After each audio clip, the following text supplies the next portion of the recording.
இன்றே டவுன்லோட் செய்து உங்கள் ஃபேவரட் ஷோக்களை என்ஜாய் பண்ணுங்க. மீனாட்சி நினைச்சு நீங்க கவலையே பட வேண்டாம்.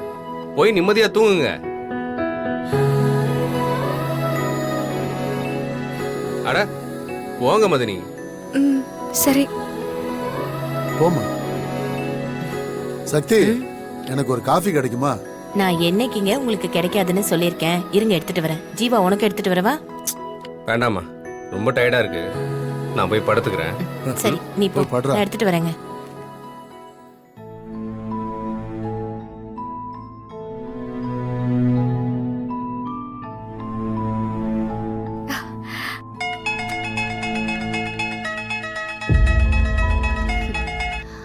ஹலோ, சொல்லு தேனு.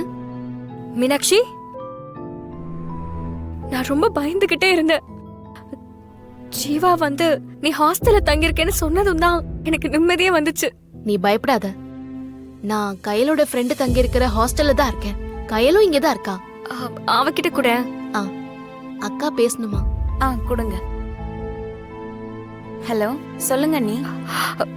ரொம்ப தேங்க்ஸ் கையில. ஐயோ பரவாயில்ல, இதுக்கு எதுக்கு தேங்க்ஸ்? என் ஃப்ரெண்டும் இந்த ஹாஸ்டல்ல தான் இருக்கா. ஏதாச்சும் ஹெல்ப் தேவைப்பட் நீங்க எதுவும் கவலைப்படாதீங்க. நானும் இன்னும் கொஞ்ச நேரத்துல வந்துருவேன்னு அம்மா கிட்ட ஆல்ரெடி இன்ஃபார்ம் பண்ணிட்டேன். சரி கையில. இந்தாங்க. சொல்லு தேனு.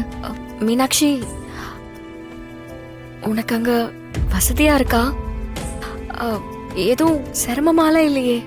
எனக்கு ஒரு சிரமமும் இல்ல. நான் நல்லா தான் இருக்கேன். இவ்ளோ சீக்கிரம் கால் பண்ணிருக்கேன். அப்ப நீ தூங்கவே இல்லையா? ஏய், நீ வீடு இல்லாம அலைஞ்சிட்டு இருக்கும்போது எனக்கு மட்டும் எப்படி தூக்கம் வரும்? அக்கா, அதான் இப்போ ஒரு இடம் கிடைச்சிருச்சுல. கொஞ்ச நாள் இங்க இருக்கேன். ஃபீஸும் ரொம்ப. அம்மா எந்திரிக்கிறதுக்குள்ள நான் வெளியே வீடு பாத்துருவேன்க்கா. மீனாட்சி, நான் சொல்றேன், அத கேளு. நீ கல்யாணத்தை தள்ளி போடாம இப்பவே பாதுகாப்பான ஒரு இடத்துல இருக்கலாம். அந்த ஆதியும் கேட்டுட்டு தானே இருக்காரு. இல்ல தேனு, என்னால இப்ப கல்யாணத்தை பத்திலாம் யோசிக்கவே முடியாது. அம்மாக்கு சரியாகட்டும், அதுக்கப்புறமா கல்யாணத்தை பத்திலாம் பேசிக்கலாம். இப்ப நான் கல்யாணம் பண்ணிட்டு போயிட்டா அம்மாவை யார பாத்துப்பா? ஏய், அதான் நீயும் நானும் இருக்கோம்ல, நாம பாத்துக்கலாம். நீ கல்யாணத்தை மட்டும் தள்ளி போடாத மீனாட்சி. உனக்குன்னு ஒரு துணை இருந்தா உனக்கும் ஒரு ஆறுதலா இருக்கும்ல. எனக்கு இப்ப அம்மா தான் முக்கியம். மத்ததெல்லாம் அப்புறம்தான். என்ன நினைச்சு நீ கவலைப்படாத தேனு. எல்லாம் சீக்கிரமா மாறும். உன் வாழ்க்கை நல்லா இருக்கணும்னு எனக்கு ஆசை இருக்காதா? கொஞ்சம் நான் சொல்றத. தேனு, இந்த கல்யாண பேச்சை விடு. நீ போய் முதல்ல படுத்து தூங்கு. நான் உனக்கு அப்புறமா கூப்பிடுறேன். ஏய் மீனாட்சி,